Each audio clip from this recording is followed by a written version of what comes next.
Assalamualaikum warahmatullahi wabarakatuh.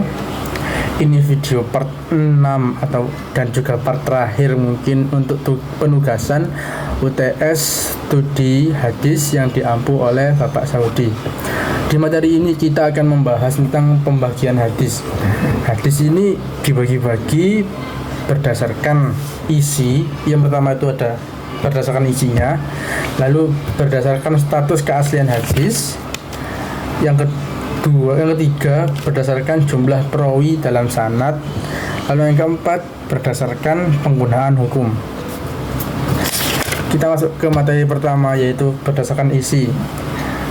Ada yang disebut dengan hadis qauliyah, yaitu hadis yang berisi tentang perkataan Nabi Muhammad SAW. Lalu ada hadis fi'liyah, yaitu hadis-hadis yang berisi tindakan Nabi Muhammad SAW. Lalu juga ada hadis takririyah, yaitu hadis yang berisi persetujuan Nabi Muhammad SAW terhadap sesuatu yang dilakukan oleh sahabat. Lalu pembagian yang kedua berdasarkan status keaslian hadis.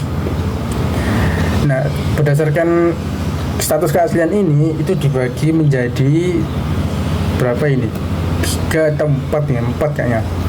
Yang pertama itu ada hadis sahih, yaitu hadis yang sanadnya bersambung, lalu perawinya adil, kuat ingatannya, dan matanya tidak bertentangan dengan hadis sahih lainnya.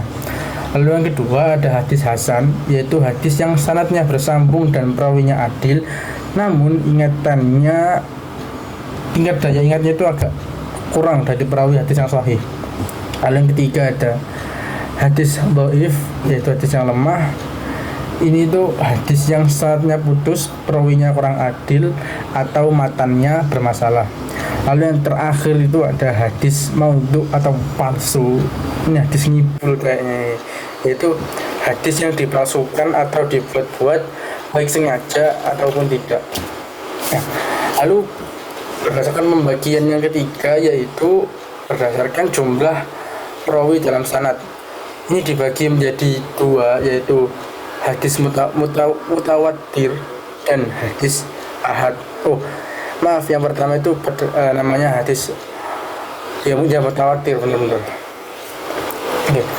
Hadis mutawatir itu hadis yang diriwayatkan oleh banyak perawi. Nah, di setiap tingkatan sanad. Hadis ini memiliki tingkat kepercayaan paling tinggi. Lalu yang kedua ada hadis ahad, yaitu hadis yang diriwayatkan oleh satu atau beberapa perawi saja pada salah satu tingkatan sanad.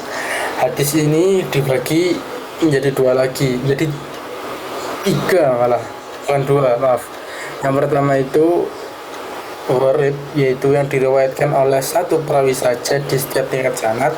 Lalu ada aziz, hadis yang diriwayatkan oleh sedikit perawi tapi lebih dari satu di setiap tingkatan sanad.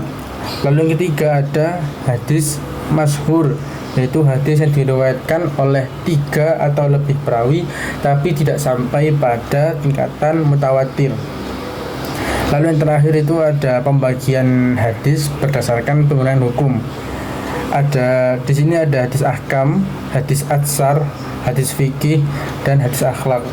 Nah, yang pertama apa itu hadis ahkam, yaitu hadis yang mengandung hukum syariat seperti kewajiban, larangan, dan anjuran.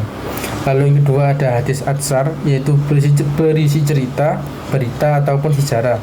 Yang ketiga ada hadis fikih, yaitu hadis yang menjadi dasar penetapan hukum fikih. Dan yang terakhir ada hadis akhlak, yaitu hadis yang mengandung tentang ajaran moral dan etika. Oke, sekian untuk video kali ini. Terima kasih, semoga bermanfaat. Wassalamualaikum warahmatullahi wabarakatuh.